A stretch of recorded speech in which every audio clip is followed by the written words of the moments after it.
We're live. That's it. We're live. Okay. Wow. Why isn't that thing is so front and center? You intended it that way. I didn't put it there. All right, we got no one in. Oh, somebody's in here. Who's it gonna be? George Bonnie. George Bonnie. Yeah, I bet you. Yep. George There you Bonnie. go, George Bonnie. First one in. Gerardo, what's happening, boss? There's George Bonnie. Oh yeah, George Bonnie again. He just keeps coming in. Dripping Glass. Oh, you like the bike? Oh, bro, we were just watching the video on that thing. I'm like, I'm sick. I love this thing. I love that bike. I said, I'm gonna get that thing together. I'm just gonna point it at the coast. And he's like, you don't like to go anywhere. I says, because it's gotta be the right thing. You know what I'm saying? I would ride that bike, get that thing running, and just point it at California. And see, Zach's Mopar and mashed potato says, I like the color of the bike. Same as me. Really? You like that color? I don't think it's bad. No, Rolo, I didn't buy it yet. Tomorrow morning. Made muscle, Terrence Seymour, Clint Price, what's happening? Holy Hawk, what are you doing, brother man? Dean Brown is all about AHRA. Everything's about AHRA, right? Alan X Young. Bro, how do you pronounce that? Young. Everybody feel no, I was joking about the Fiero. That wasn't real. US Sports Rose Burgundy. Yeah, well, okay, 61 XLCH only came in 3 colors.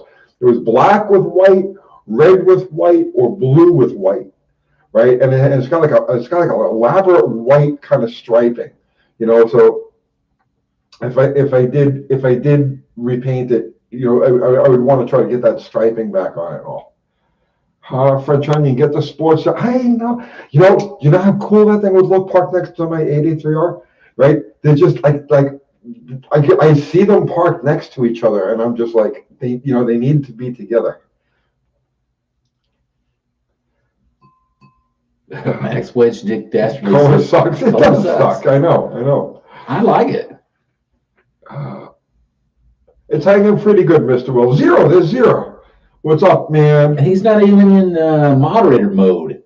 He will be. He's always a moderator. I mean, zero moderates from his soul. He doesn't have to be online. Oh, I see. He says he's on his phone. He'll chat back later. Or check back later, maybe.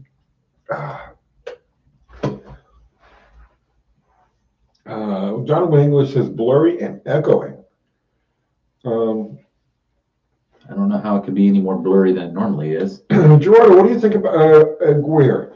What do you think about the 1973 Cougar? I'm in the process of buying one.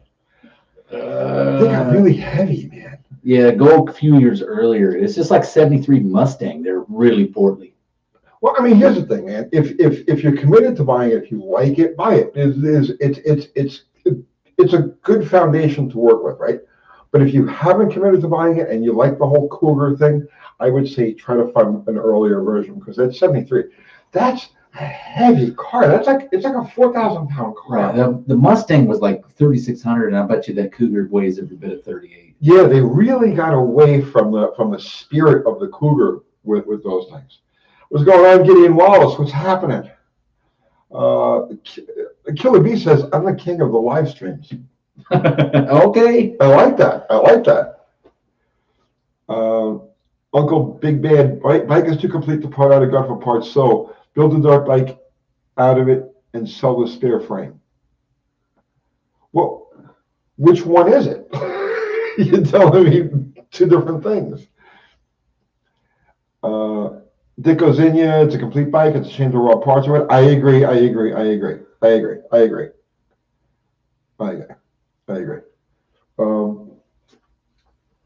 Let's see.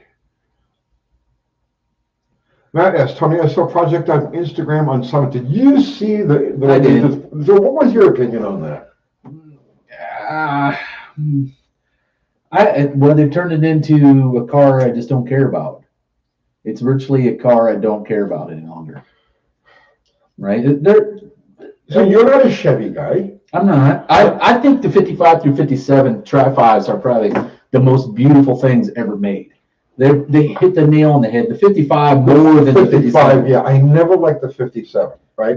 Not to say that it's not like, But I'm from the same generation, well, but after you, but yet that same generation that followed Project X and popular hot rodding, and it was about the normal guy hot rod, right? And I'm not so keen on the EV. I don't care. Chevrolet is committed to doing this, right? And the only reason I got no problem with that. The only reason that they are is because that's where the trend's going, right? And they got to make some money. So, but man, to pick a different freaking car, you could have had 1,057 Chevys to choose from. I disagree with you when you say that's where the trend is going, because the people don't want it. The people clearly don't want it. So the hot rodders don't want it. No, the people don't want it. If you go on Facebook, spending time on Facebook for the last year, they've been running these advertisements, these things. They're saying they're not weird anymore. Talking about electric cars. Okay. Yeah. Well, one of them was like, color TV was weird at one time too, trying to sell the idea of normalcy of electric cars. Mm-hmm. Now, if you read the comments on those things, there'll be 1,000 comments, and they're all like vehemently anti-electric car. You know what I'm saying? So it's more part of an agenda than it is a trend. Right. And it could be just pushing everybody towards that. And I think it's just the biggest farce ever made, because when you plug it in, you're not just getting free electricity that's coming out of your wall, right? I mean, the shit's coming from a power plant that's making it burn coal, because I would say it's burning radioactive material, but no, we shut most of them down too. So I don't get it. It's just you're trading a fossil fuel for a fossil fuel. The whole thing makes no sense to me, and that's besides the point. I'm of the camp that believes that there's no such thing as quote fossil fuel. You know what I'm saying? It's just fuel. It's oil. It's oil, and the Earth sweats oil. It's the second most abundant liquid on the planet, right? If you stop, so here's my observational. I have two observational arguments about this. Okay. All right, two observational arguments. Anything I've ever seen die. Anything I've ever seen die. People, dogs, roadkill, trees, grass, anything. I have yet to see anything become anything but dirt. Okay? Yeah. Now, if something died and you covered it with dirt, as we do all the time, right? You don't dig out a body, let's say 100 years after you bury it, and you find a petroleum product there. No, of course not. It wouldn't matter if you buried it under 6 feet or 60 feet or 60,000 feet of earth. It still doesn't decompose to become some sort of petroleum product. It becomes dirt. So what changed in the history of the earth in the last 100 million years or so to change that dynamic where when something dies, it doesn't become dirt? Well, I honestly, there isn't anything that's changed, but I just think the oil, people are so misled by this whole thing. The oil's bad, right? Oil's terrible. It's polluting the environment. You know how they found the La Brea tar pits? It was on fucking fire. It had a stream of black smoke coming out of it for years and years and years. It had no catalytic converter. It was an unchecked fuel source continually burning, right? I don't think that, your regular car that's running around burning a quart of fuel is going to be nowhere near as bad as La Brea on fire. Well, they said when one of those volcanoes goes off, it's the equivalent of 20,000 years worth of our output. Right. Of those. The Earth has the ability to counter it. So I'm not too. But then here's my other observational argument about this. Okay? Right now on this planet, how much traffic is going on? How many vehicles on this planet right now are operating over the roads? Oh, a lot. Stuck in traffic. A ton, yeah. How many? Oh, gosh. Let's say each person has one, right? Right. So how many people is on the Earth? And then I know there's people that don't have any, but then there's also people that have 3. No, but wait a second. On the planet right now, in traffic, not how many people own cars, but operating right now, how many cars, trucks, motorcycles? I have no idea. 1 million or 1 billion, probably? Probably about 1 billion.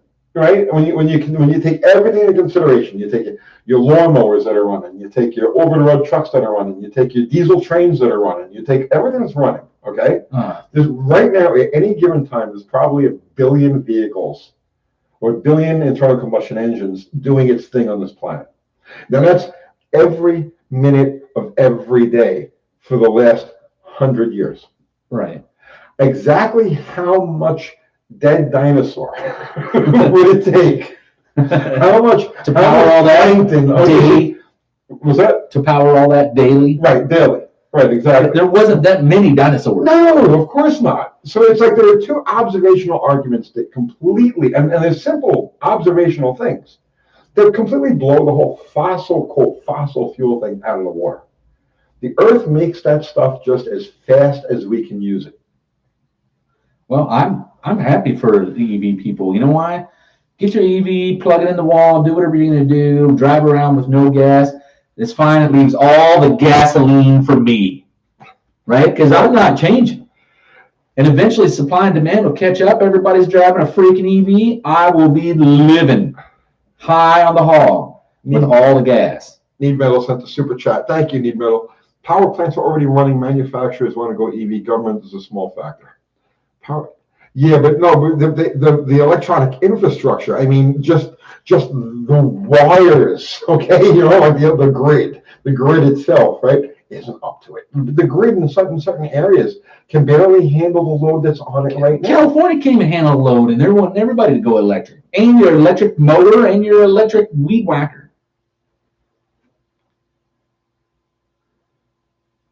Yeah, joking. Yeah, pretty sure the inventory of deceased dinosaurs would have run out by now. No, Earth making it? Yeah, I mean, I could totally see it. Nathan Carey's asking, when are you going to take Bottle Rocket out, Tony? You're done for the year, right? Unless we come up with a test session, because nothing around here is running test and tunes anymore.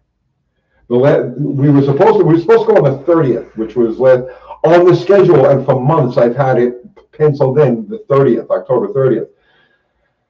The very last test and tune in this area, they canceled it a few days before due to Halloween. So Halloween was the next day, so that was the end of that. So now, if we're going to run it again, and it's ready to go, car's just sitting there ready to go right now, it's going to have to be at some sort of test session. Ships, planes, and trains.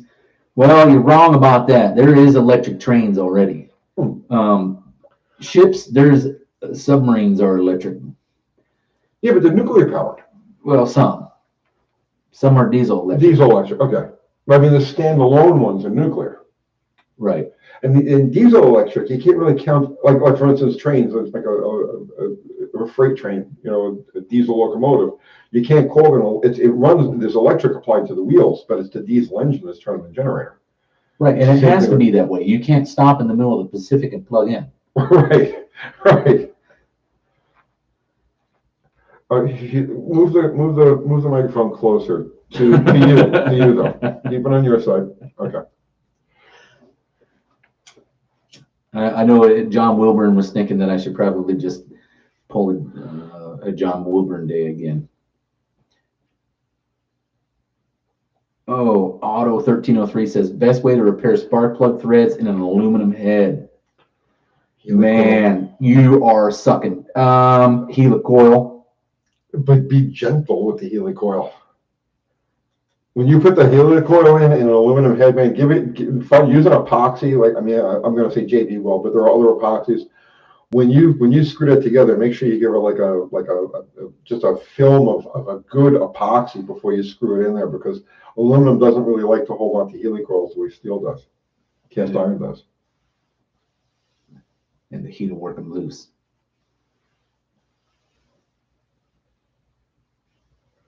Mike Batista says maybe in 50 years internal combustion engines will be banned. Well, okay, so now here's the other thing. This is what I've been saying, right?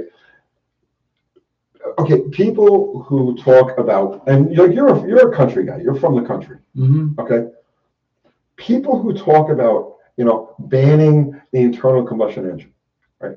Don't take into account the fact that the country, the whole, and probably the world, but I'm just going to speak for our country, Our country was literally built, the world that we live in was literally built around the capabilities of the internal combustion engine, not the electric motor. The electric motor.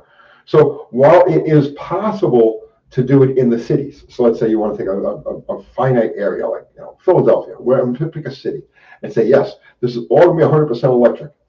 If you can make the grid go along with that, I'd say, yeah, sure, why not? But once you get outside the cities, once you get into the flyover area, which is vast and enormous, 100% of it was laid out over through the capabilities or the limitations of the internal combustion engine. You would have to, in order to make the whole country go electric, you would have to rebuild the entire country. You'd have to relocate everything in the country. And it's just not going to happen. It can't happen. The internal combustion engine is what made America America, right? That I'm going to go out there on a limb and say that. Think about this. If you had, internally in a city, electric shit, knock yourself out. You can always plug in somewhere, right? But growing up in the Midwest, in the country, right? How does all your stuff get to where it needs to go? But that's where today we're trucking stuff everywhere. Why? Because it's all made overseas and you got to bring it in via truck. But before that, it really wasn't. It was train, right? Everything was trained across the country, but most of it was manufactured here. And it was taken in a small truck somewhere, or it was put on a train and sent somewhere, right? You see those pictures of old automobiles being delivered by train, right? We truck everything now because it's all made in freaking Mexico or Canada and China, and it's brought into the United States via truck. But in the Midwest, all your stuff gets from, let's say, you're hungry. You want to go to the cupboard. You want some cornflakes. Okay? All that corn was grown in the Midwest using a diesel-powered combine. All of it. All of it was harvested that way. All of it was planted that way. All of it was taken to the grain facility that way. It would be impossible to do it with electrics. You could.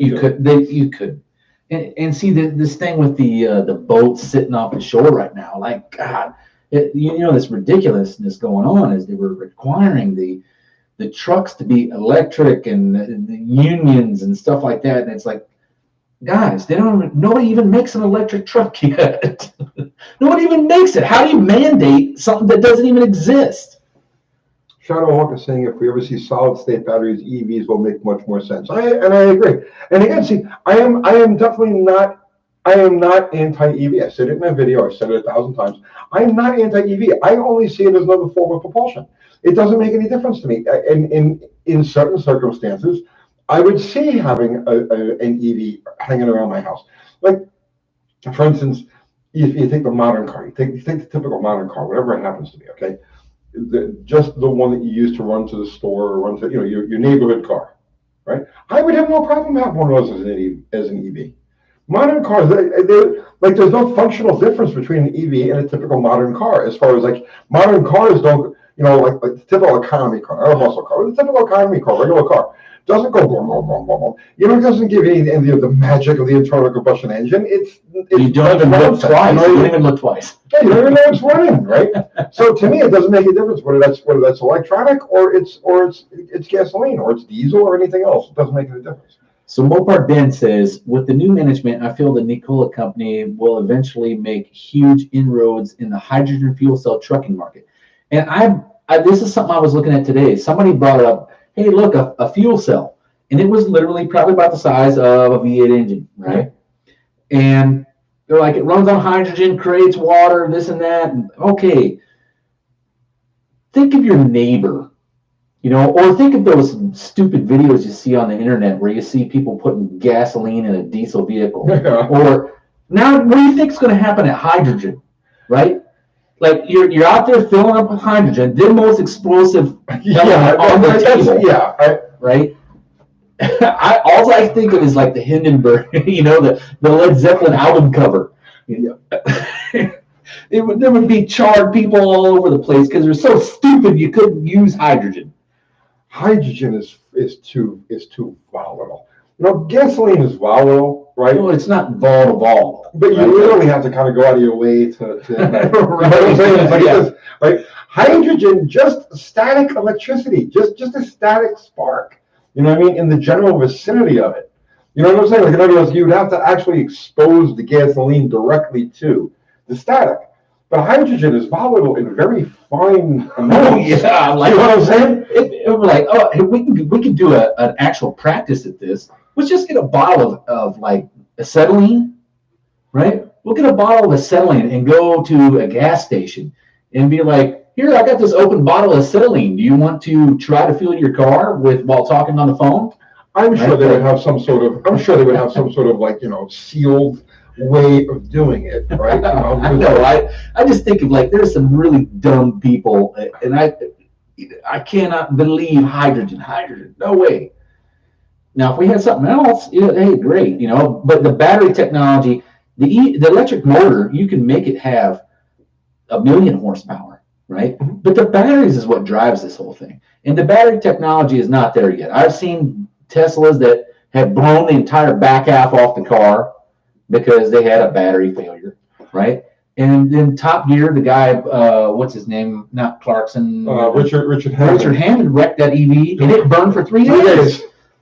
And it's like that's the other thing we're going to talk about. You know what I mean? It's like these things catch fire and they can't put them out. And it's not like it burned like you're going to go get some marshmallows. No, it's like a freaking 40,000 degree fire for 3 days. Did you see the video of the Tesla it was in China?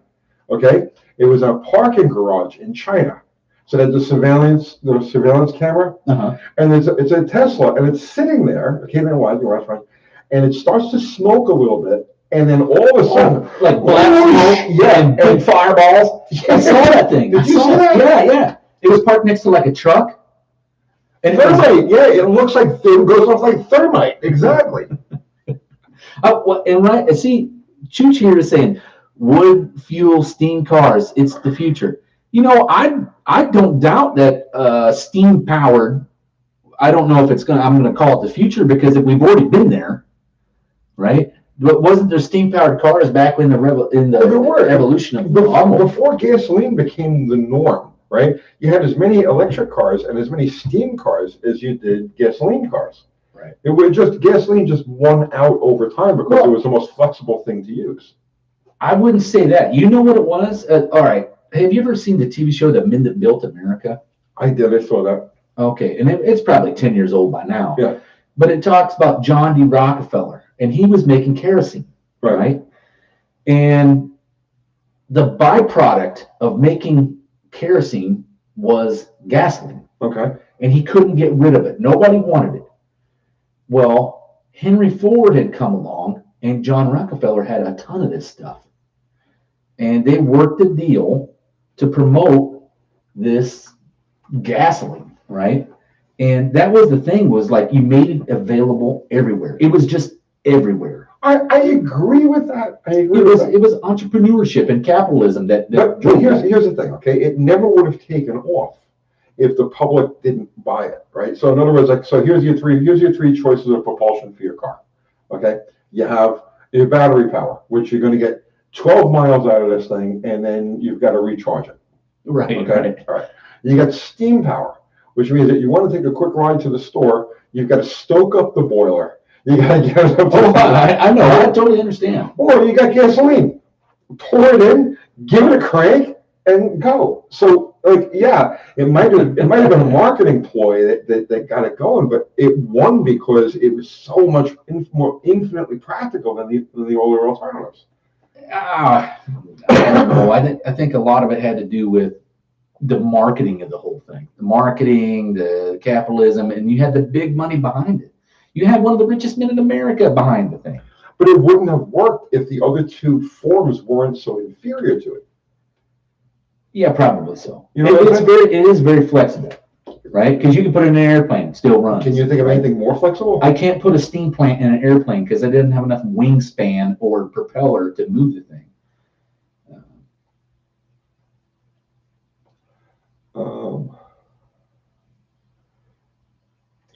Edward Case, Mike, you hit the nail on the head. The batteries are very expensive. See, and then you got the other thing with the electric cars, and this is like what nobody's like looking at. So right now, electric cars are in the minority. There's like 2% of the cars on the road are electric, and most of them are owned by electric car aficionados. Right. Okay. So they're buying Teslas, they're buying, and they're into these things, and they maintain them, and they follow the book, and so on and so forth, and they're all relatively new. Now, what happens, let's say 10 years after, all right, and you've got in traffic now, you've got electric cars of all ages being driven by people of all different economic incomes, yeah. And all different senses of responsibility as far as like keeping their stuff together. Okay. Oh, yeah. So when the electric car, when the hand-me-down, when the 5-year-old, 7-year-old electric car ends up in the hands of the single mother who doesn't have 2 extra nickels to rub together because she's taking care of her kids and she's paying the bills and so on and so forth, and the battery range on this thing is down to 8 miles because the batteries are smoked, how are you going to keep her from clogging up traffic every morning? Right. You know what I'm saying? Right. Who's going to run that electric cord out to her car to recharge it to get it out of the way? Who's going to bring the diesel generator to charge up her electric car so she can drive to work? I just look at it. This is all a way for you to spend your money, like make you spend more. That's the way I'm looking at it. I don't even think it's that. I think it's an ill-conceived idea by people who really don't understand the dynamics, the physical dynamics of the world. Well, just like I'll tell you another ill-conceived idea that really is under my skin now, and in 2008 didn't bother me that much. Cash for clunkers, right? Yeah. It took an entire generation of cars off the road, so now you can't go and get anything cheap. There's a freaking gap that's a 5-year gap of cars that are now repairable. Right, but it's all coming due. Everything's got 200-something thousand miles on it because there's a gap. You had to keep the other car longer, right? And it's made it impossible to work with what we got. Okay, so now along those lines, talking about cash for clunkers, and I took the reliable stuff off the road. Okay, I had a story the other day, talking to a guy, he's a mechanic. Okay, and he has a customer cash for clunkers. It was 2008, 2009. This guy's got a 2009 or a 2010 Nissan Titan. Mm-hmm. Okay, he's got a Titan. So the ECU takes a dump on this thing. Okay. Right. They go to the dealership because there's nothing available in the aftermarket for this. Right? There are guys who will redo them, but there's nothing available in the aftermarket. So he says, well, we'll just go to the dealer and order one. We'll bite the bullet. You can't because it's over 10 years old. Yes. They discontinued the ECU, the computer for this thing. Right. Okay. So they're like, okay, we'll just send it off to one of these guys who reprograms them. So they contact a couple of these people and like, no, that's one of the few that we can't do. It's got a proprietary blah, blah, blah in there that we can't get around. Sorry, we can't help you. You got to get a used one. I'll tell you what you use when I'm going to find a Quadrajet. So listen, they go to Hut and Pole Parts. They finally find one, right? Uh-huh. They buy the computer out of it. It's bad. No, it's VIN locked. Oh, Jesus, really? Yeah, it's VIN locked. So you can't take the computer from one and plug it into the other without having the VIN lock undone or unaltered. Or taking the entire other vehicle. Now that, because it's all proprietary, can only be done by the dealer. But since the dealer doesn't service those computers anymore, they won't unlock it. They won't unlock it. So basically, this guy's got a 2010 Nissan Titan that's a paperweight. It's a friggin' lawn ornament. I don't doubt it. It sounds about like life right now.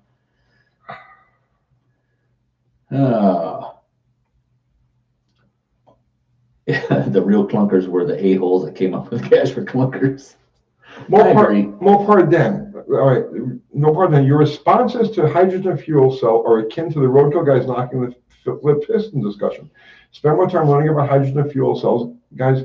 Plenty of links and videos. All right, I will do that. I will. All right, fair enough. I'm not knocking the hydrogen fuel cell at all. That's a freaking awesome idea, and it's been around since the 60s. But I don't think my neighbor could fuel one without blowing a freaking block up.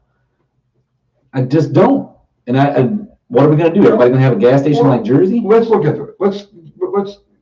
I trust him. Let's look into it and see exactly what's going on with that.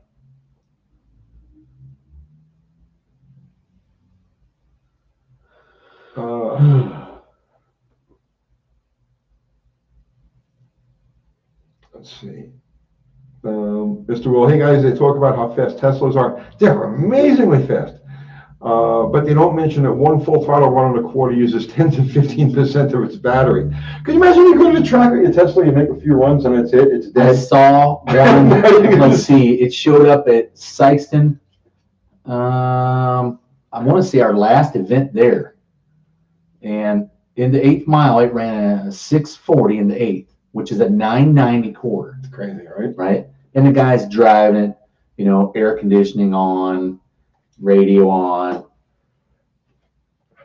Oh.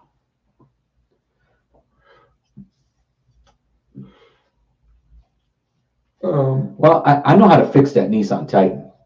You just find a couple lemons, guys. Some guys that are big into that 24 hours of lemons, and they'll get that sucker running. And have you seen some of the stuff that they cobble together? Like intake manifolds with a hole cut out, where it has a throttle body on it that's locked shut, and put a freaking carburetor in the middle of it. Yeah, but you still have to run the ignition. Well, okay, but there's all kinds of aftermarket components for that. I don't know. See, I don't know what's available for a Nissan Titan. I just know the situation of what they've got going on. Well, I do know that when, I want to say it was Toyota, when Toyota started making their Tundra truck that was a full-size truck, the bell housing bolt pattern was the same as a Chevrolet, right? And they did that intentionally so they could use it like a NASCAR, and you can just bolt up the Chevrolet style transmission, right? Which they're all using like a G101, or I don't know what they're using now. I think it's a G-Force. But there you go. Central Bear says LS it. Super Galaxy Garage says that Mike's a horrible, send it back to China. Is there an adjustment on that? Maybe there is. There's all kinds of adjustments. I don't know how we don't. Oh, do we have it plugged into the microphone? Yeah. Or is it the headphone? No, it can only get plugged into that one port. There's all kinds of adjustments on here. Is that better? Let me know if that's better. I turned it up some. Now, okay, you see, so many things I want to talk about because things I'm seeing now. Do you remember the video I did about a month ago about the rotor? Oh yeah, that brake rotor, which it's got almost 700,000 views right now. Very popular video. A lot of people, okay. I finally saw how these things are made. Oh, okay. I found there's a YouTube channel. Okay. That how they make brake rotors. Listen to me. It's done in Pakistan. Okay, it's a Pakistani company, but it's indicative of all of these overseas manufacturing operations. Okay, I can only foresee what's going to be said. You can't imagine. You can't imagine. Okay, these people are running around barefoot. There are chickens running around on the ground. I can believe this. I've been overseas. I've then you know. Okay, then you know, right? If you guys want to know, I got to think of the name of this channel. They're pouring they're pouring molten steel into a cast, right? Exactly. Yeah. Two guys with broomsticks. With broomsticks, right? Exactly. No shoes on. No shoes. Probably one of them's carrying a bottle of gas in one hand. I didn't see the bottle of gas, but no, just like no lie, man. They have their molds set up, okay, like in a row across the room. And they have this giant, whatever, a furnace. Oh, right. Okay. And they pour the molten steel into a crucible. Okay. Right. And then these two guys with like broomsticks pick this thing up and walk it along and pour it off into the molds. Right. You would. It's just, not only did we forego the union, but we also forego OSHA, anything sane. Everything. Okay, if Kathy is watching, Kat, if you're watching or you're listening, right? Would you get me the name of that channel that we were watching that has all of these different factories in foreign countries doing their things? I think so. Oh, she says yes. Great. Okay. But I was watching them make, what were they making? Pots and pans? I think pots and pans. And they were taking like all these old beer cans and throw them in a freaking. That's what they were doing. That's what they were doing when they were making the brake. I don't know if it was drums or rotors or it was a brake part. Okay. Right. And they have, so next to the furnace is this big giant pile of random scrap. Right. And they're just tossing the random scrap into the furnace. Like, who the hell even knows what's going in there? Right? Quality control. Okay, yeah, right. Because nobody's checking any kind of metallurgy. No, Zero. right. It was the craziest thing. There was another one where they made radiator hoses. They show how to make radiator hoses. And there's a guy making all this synthetic rubber, and he's just feeding this thing over and over and over, and it's just I'll tell you mixed. The craziest thing. You want to know comparison about metallurgy from the cheap overseas stuff? All right, so my truck, I have a toolbox in the back of it. It's like my easy access road toolbox on the road. Right. It got rained into the bed of my truck. Okay. I opened the toolbox. It's solid rust. The tools are freaking rusted to death, right? Except for I got this like 1990s or late 80s Craftsman wrench. Totally fine. Take it out. Not even rusted. But the other stuff, it's just like vaporizing. Doug Norton says, it seems unsafe and weird that they are barefoot, but the molten steel will just run off the skin instead of pool. No, bro, you don't understand. No, they're barefoot because they can't afford shoes. You have to see this to understand it. It's not like when we think of when I think of a factory that makes parts, that makes a foundry.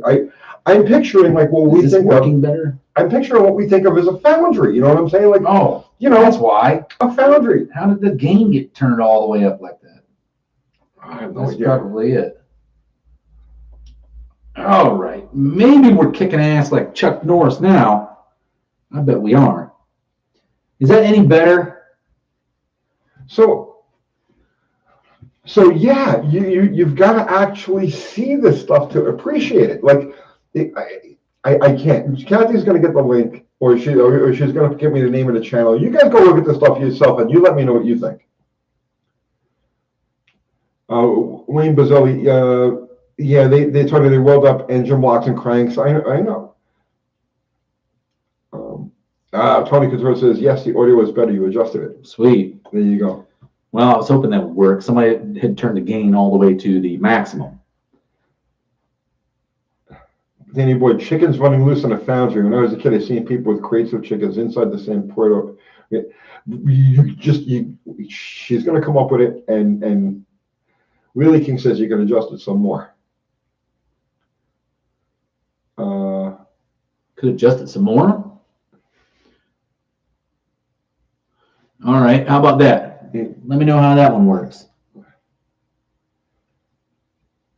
me know if that's any better.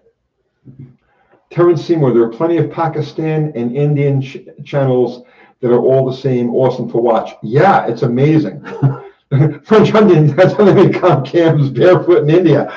Well, I'm telling you, I'm that's where their blanks are coming from. I know it. Dakota Times, dogs eating cheese.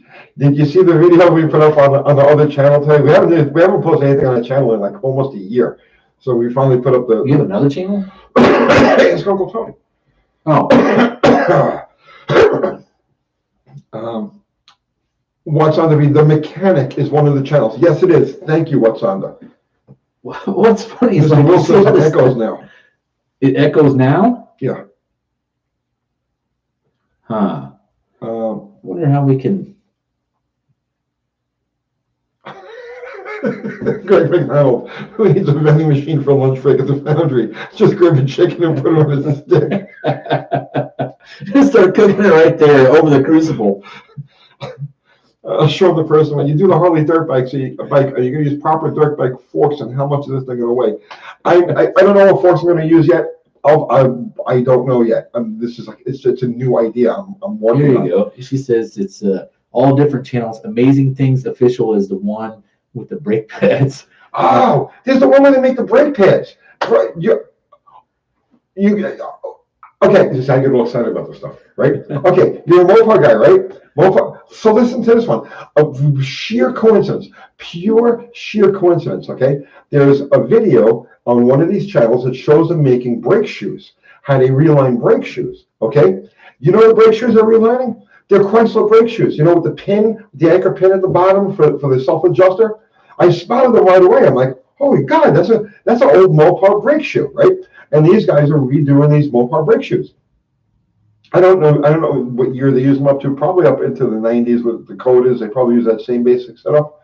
But it's like they take guy. Okay, the video starts with the guy. He's got a burlap bag, okay, as big as he is, and he opens it up and he pours them out in his old brake shoes, okay. Right. So then he takes them, okay, and he puts them in a 55-gallon drum, okay, and he lights a fire under the drum and goes away for 2 hours, and he comes back.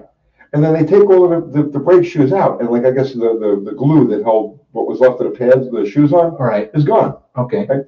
And then they go and they like. You know what's funny is like if you did this in America, there would be like the EPA all over you, right? Oh yeah, no. Where's your vents and mask and like, oh my God. I painted a car when I was okay. So when I paint, I don't like to have anything on my face. I don't like to have anything on my face ever, right?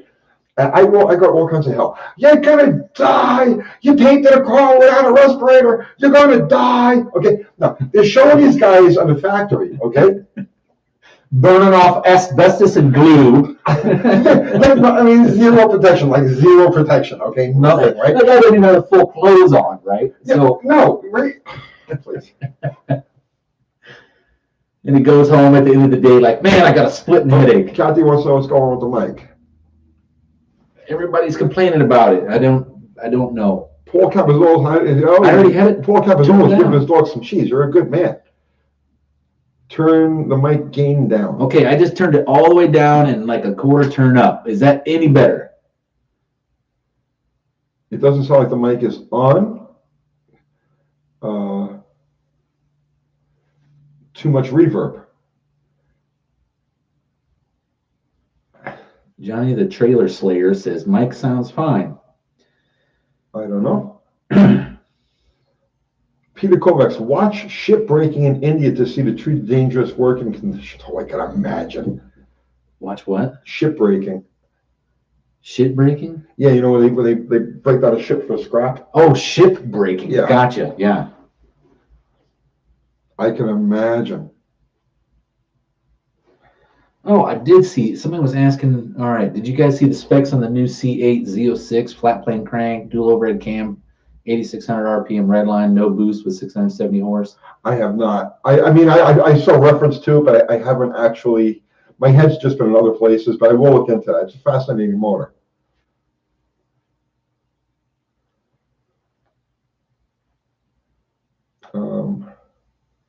Let's see. Try not talking so loud. Okay. Oh, well, I don't know if we can do that.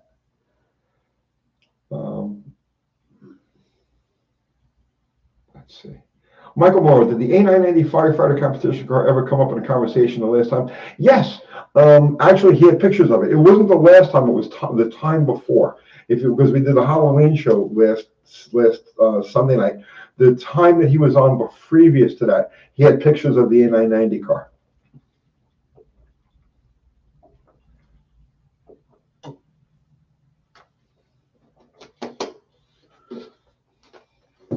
Okay, Engineering Explained. Jason Fensk has a great technical video on the C8 Z06 motor. I will actually watch that tonight.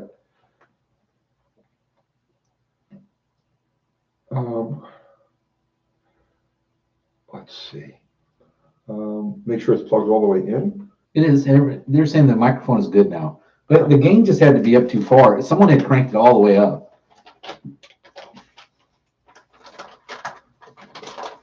David Lennon says those knobs on the mic are decorative, they do nothing.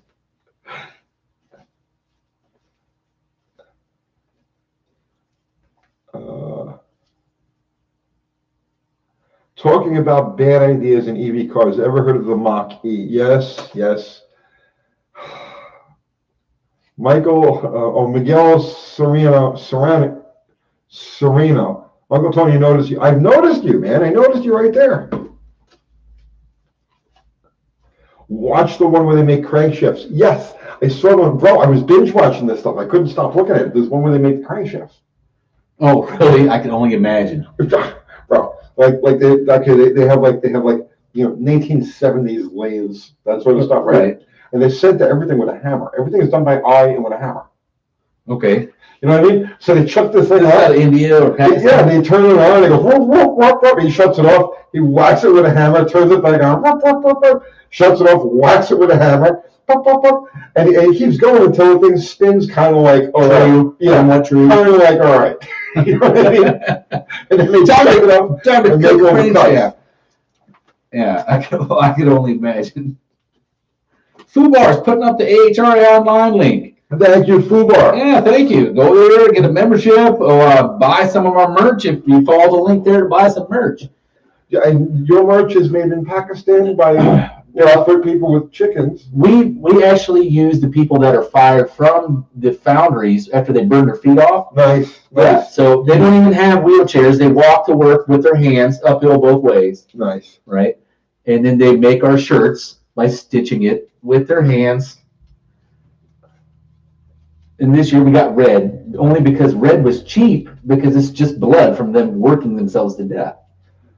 Central Bears, I was raised on Fords. I want to buy a new one, but can't stomach the thought of rubber head bolts. Huh?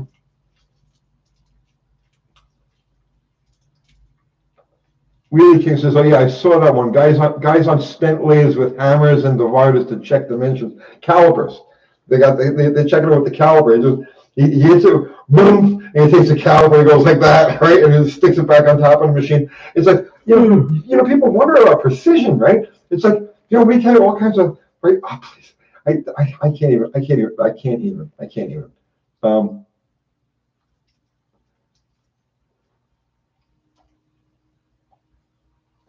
Some Fords were selling. What's this about rubber head bolts?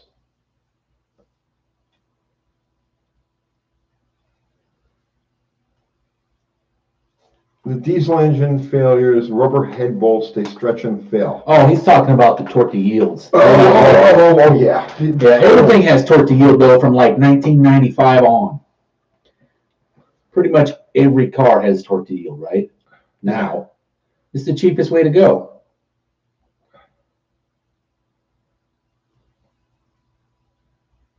Rubber head bolts was a Beatles album. That was actually a Yoko Ono album. Hydraulic lifters, how long should they hold pressure when engine is off? Is there a difference between bleed down and draining out? What are these new lifters doing? They should hold indefinitely. Yeah, if you're starting up and you're hearing it clatter, lifter clatter, that's definitely a sign that it's bleeding down. But you know what I just saw the other day from a major cam manufacturer? They got a new lifter that the center of the lifter is removable, and you can just replace it with another center of the lifter. It comes as a modular package. Okay. And well, that's not the older Chrysler solid lifters were hydraulic lifters, but were looked like a golf tee, a metal golf tee inside of it. This one has an entire removable module that you take out. You can go from say hydraulic to solid in a matter of seconds. Or if your lifters start ticking, you just buy another set of hydraulic module, put them in there, good to go. I thought that was pretty smart. Now we'll see what happens with machining. I'm sure Achmir is going to have a hell of a time smacking it with a hammer on the lathe to make it work. Super Galaxy Garage says he's seen a video of the Chinese guys recapping truck tires in his slippers. Oh, I have seen that. I saw him recapping the truck tires. So yeah, I mean, and they were literally gluing them on. This is what we get. These are the products that we're dealing with. I mean, this is where it's coming from. This is how it's made. Zero, you missed a Halloween Live. Oh man. Yeah, you weren't. Steve and I spent so much time yapping to each other. It was like I really couldn't notice who was there and who wasn't. Did you see that Edelbrock is making a 4150 style car? I saw that. What, like a Holley? Yeah, Andy sent me where is it? Andy Wood sent me a text. I haven't gotten back to him yet. I was just going through my texts. Where is it? Our Dominator car is very streetable. Not too bad. Yeah, yeah. The bigger the cubic inch, the easier, more streetable it is. Here, Andy Wood sent me this. Oh, he must be at SEMA. I don't know. I don't know where it is. Well, that's where some of the other ones are coming from. Can you see that? It's an Edelbrock version of the 4150. Oh my God, it looks like, you know what it looks like? That looks like a Demon Carb almost. I don't know how they got away with calling it a 4150. Because they didn't call it a Holley? That's crazy. Yeah, Edelbrock is making Holley carburetors now. Well, I don't know if they're made in the USA. They might be better than the Holley. World that we're living in. The Hollies are all made overseas now. I don't think there's anything made in the Holley factory up in Bowling Green. I may be wrong. I mean, there may be repair parts and gaskets and all that stuff made up there. I'm not sure, but it's nowhere near as big as it used to be. Central Bears, I'm rebuilding a 63 six-pack for the Ford FE Hollies. Any tips? That's the best setup out of all of them. Those are the same main bodies that they use on the Chrysler and the Chevy Tri-Powers beginning in '67. But the Ford version with the mechanical secondaries, it's coming, all three carburetors have accelerator pumps. That's the best version out of all of them. And in fact, those are the carburetors, those Ford carburetors that you have now are the ones that Chrysler offered until like 1981 or 1982 as the high performance step up carburetors for the six-pack setup. So if you bought a set of direct connection carburetors, you wanted the better carburetors, you got those Ford carburetors instead. Have you seen the laser part cleaning videos? I have not. Oh, that is pretty badass. It's where they're cleaning metal with them. It takes like all the rust off. Okay. And then this thing just like zips right across the metal, and it's like the rust is literally vaporizing right before your eyes. It is just disappearing as this laser's going over it. But the one I've been watching, and I mean, I did not watch YouTube before I started doing this show at all. I mean, you beat me up about it a couple of times. But the one I've been watching lately is the hydraulic press channel. I saw that. I love watching the stuff they smash. I saw it yesterday, the day before. I've been watching a lot of YouTube lately because I'm looking for ideas for new channels, new things, because we're trying to expand. We're trying to make. So I've been watching a lot of YouTube lately. And the hydraulic press channel, I saw that the other day. Maybe last night or the night before. Did you see the one where they pressed like the rare earth metals, and it exploded? No. It's like boom, and blew the shield and everything off. I watched them do a bunch of locks. I watched them do a running chainsaw. I watched them do. I don't know. There was like 20 different. And you can tell these are some Russian guys that bought like a hydraulic press that's used to like say press the shaft on a submarine. It's like, I don't know, 100 million tons or something. But they're making serious loot. Every one of those videos has like over 1 million views. Oh yeah, and they're fun to watch. It's just fun to watch. They're squishing stuff, like they put all kinds of fruits in there and squish it together, and it comes squirting out. 1 million views is approximately $6,000.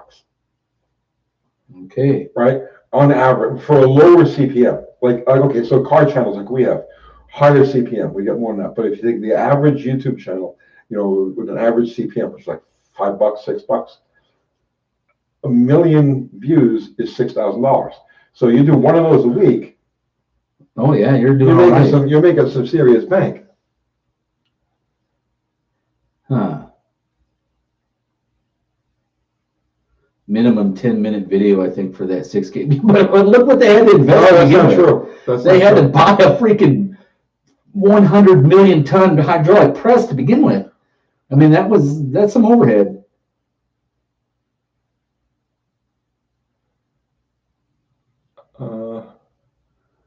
Many channels pumping out a video a day, huh? Tony, weren't the six-pack carbs on the 6912 Roadrunner Rochester 2000? No, they were Hollies. You had a 350 in the center and 500s on the outboards. And they're identical. The only difference between the Chrysler carburetor, six-pack carburetors, and the Chevy Tri-Power carburetors was the location of the fuel lines. The Chevy had the fuel lines on the opposite side. That's it. Other than that, the same carburetors. Tony Dallas, new project, drag racing go-kart in the UK. These guys doing quarter mile under 10 seconds and over 130 miles an hour. Build a drag go-kart. I have too many projects. I have too many cars that I can't get to the track as it is. I don't need to build anything else. Well, this thing's not taking up any more room than that new XLCH. Why don't you just leave that over there and then just build a drag go-kart? Have you ever seen Pat the Postman? I've seen Postman Pat? Yeah, the English guy. Yeah, but the little red car is like a little go-kart. Build one. Oh man, I don't have time for that. Greg McDonald says, Dallas, what do you think the USS Connecticut hit in the China Sea? Looking at pics from the base of the entire front of the subradar section, looks like it fell off. Yeah, well, they're saying, I just saw an article on it the other day. It just says that they hit an uncharted seamount in the South China Sea. But here's something that I do know. Do you know that China is actually building, because everywhere in the world it's recognized that like 12 miles out is international waters. Right. All right, well, if you build an island made out of junk at 11 miles or 12 miles, you now extend your coastline to 12 miles past that island of junk, right? So they're building all of these islands in what they're calling reclaiming land by filling in the ocean in some spots. And I think they probably hit that uncharted seamount because it wasn't there before you dumped a bunch of junk there. But that's just my take on it.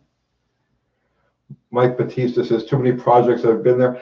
It's not that I have too many projects. I have just the right amount of projects because remember, this is what I do for a living. So if I've got 15 or 20 different vehicles kicking around, that's fine because it's content. Each of them means content. My problem is once I'm done making, building, now I actually have to take it out into the world, and I just don't have the time for that. That's the problem. The problem isn't I have too many projects and too many things to build. I have just the right exactly amount because every project I have has different aspects of it that make content with. It's what do you do with the damn things when you're finished?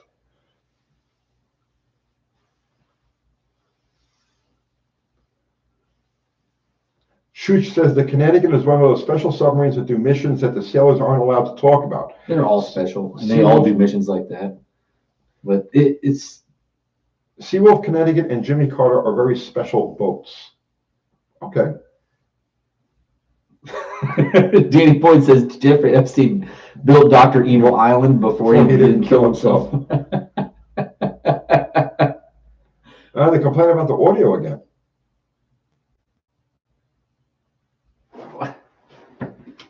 I don't know what